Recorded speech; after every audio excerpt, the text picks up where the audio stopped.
मौके पर भारत को बहुत ही बड़ी राहत। वैसे आप में से कई सारे लोगों को आज का जो पाठ है, आज का पाठ है बेटा स्वास्थ्य संपदा, लेसन क्रमांक 6। ये जो पाठ है इसके लेखक है महात्मा गांधी।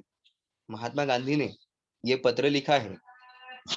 देखो, प्रस्तुत पत्र में यह बताया गया है कि खुली हवा में नियमित रूप से व्यायाम तथा समय पर किया गया संतुलित भोजन स्वास्थ्य की पूंजी है।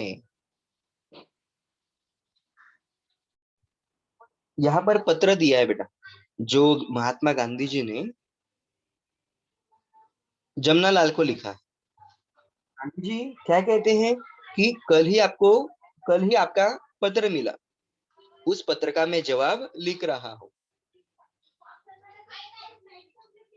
गांधी जी कह रहे हैं कि मेरे ढेर सारा आशीर्वाद आपको मिले। मैंने जो स्वास्थ्य के संबंधी कुछ जानकारी आपको दी है उस पर मैं दृढ़ हूं, मतलब वो बातें एकदम सही है। तुमको क्या करना है, भोजन के संदर्भात जो भी खर्चे हैं उस खर्चे को करना है। मतलब हमें पेट नहीं मारना है, खाना खा लेना है। शरीर को एक अमानत समझकर उसकी हमें रक्षा करनी है। बहुत ही मौज मजे के लिए गुड़ थोड़ा भी नहीं खाना है, परंतु औषधि के तौर पर यदि हमें महंगे से महंगे अंगूर खरीद कर खाने पड़े तो भी चलेगा, लेकिन गुड़ हमें खाना नहीं है। समझ में आ रहा है? ऐसे किसने कहा है? गांधी जी ने कहा। महात्मा गांधी जी कह रहे हैं कि जितने गेहूं हमें मिलते हैं उतने पूरे सारे गेहूं खाना ये उचित बात नहीं है। जितना हमें शरीर को जरूरत है उतने ही गेहूं हमें खाने हैं। और गुड़ को तो बिल्कुल ही छोड़ देना है, गुड़ तो खाना ही नहीं है। हमारे शरीर को गुड़ की जरा भी आवश्यकता नहीं है।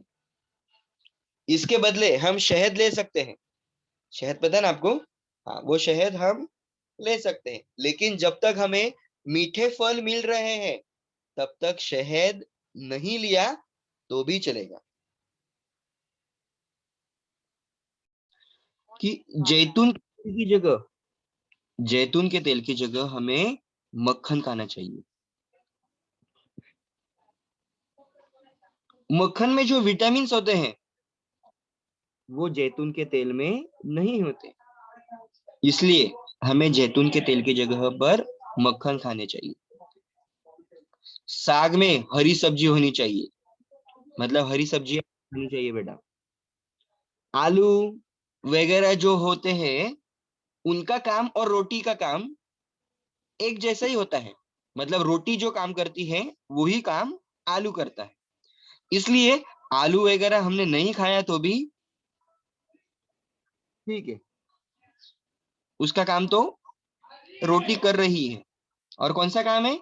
आलू और रोटी, इनसे हमें स्टार्च मिल जाते हैं, और इन स्टार्च को मतलब इन स्टार्च की हमें ज्यादा जरूरत नहीं होती।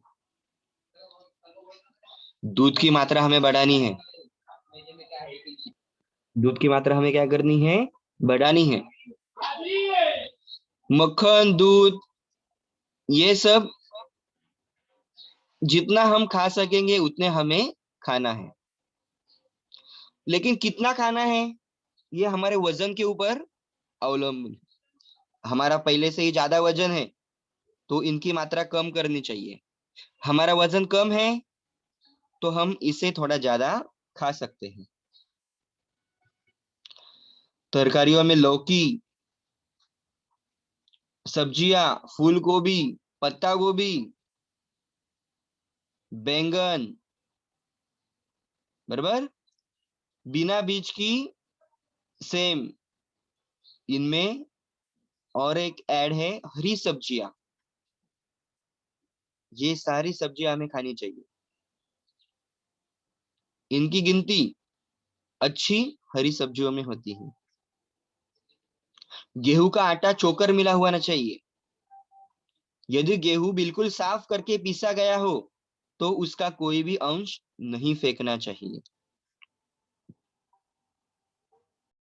गांधी जी ऐसा कहते हैं कि फल है, फल में ताजे अंगूर, मौसम्बी, संतरा, अनार, सेब, अनानास ये खाना चाहिए।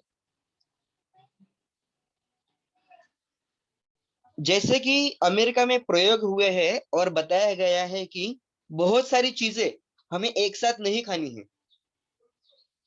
जैसे कि देखो यहाँ पर उदाहरण दिया है, फल हमेशा अकेला ही खाना चाहिए।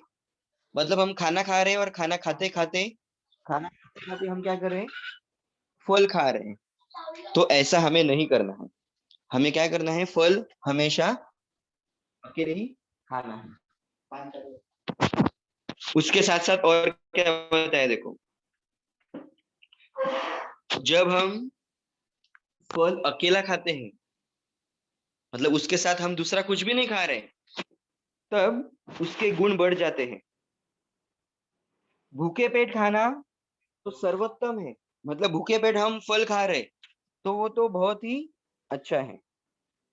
अंग्रेजी में तो कहावत ही है कि सुबह का फल सोना है, दोपहर का चांदी है। इसलिए पहला खाना अकेले फल का होना चाहिए। मतलब भूखे पेट हमें फल खाना चाहिए, वो एकदम बेस्ट है। क्या तुम गर्म पानी पीते हो? सुबह उठकर गर्म पानी पिया जाता है, या गर्म पानी पीना बहुत ही सेहत के लिए अच्छी बात है। और आपको यदि चौबीसों घंटे खुली हवा मिल रही है, खुली हवा मतलब पता है ना, फ्रेश एयर हमें मिल रही है, तो उसे जरूर लेनी चाहिए। फ्रेश एयर मिल रही है, खुली हवा मिल रही है, तो उसे जरूर खुली हवा रात की सर्दी से डरने की बिल्कुल जरूरत नहीं है। मतलब रात में जो ठंड पड़ती है ना, उस ठंड को बिल्कुल भी घबराना नहीं है। अच्छे से क्या करना है, कंबल गले तक ओढ़ लेना है, जो हमारा सर रहता है, और जो कान रहते हैं वो मफलर से या किसी कपड़े से ढक लेने हैं। जो शुद्ध हवा है, जो फ्रेश एयर है, वो हमारे पूरे छाती के अंदर तक जानी चाहिए। सुबह की जो धूप होती है वो जितना हो सके उतना हमारे बॉडी के ऊपर आनी चाहिए, ताकि हमारे शरीर में कुछ विटामिन से, विटामिन डी जैसे, वो तैयार हो सके। माधव जी की गाड़ी तो ठीक चल रही है ना? मतलब माधव जी की तबीयत वगैरह तो ठीक है ना? वहां जो साथी रहते हो और जो आओ से में हम तीनों का यथा योग्य आशीर्वाद पाओ।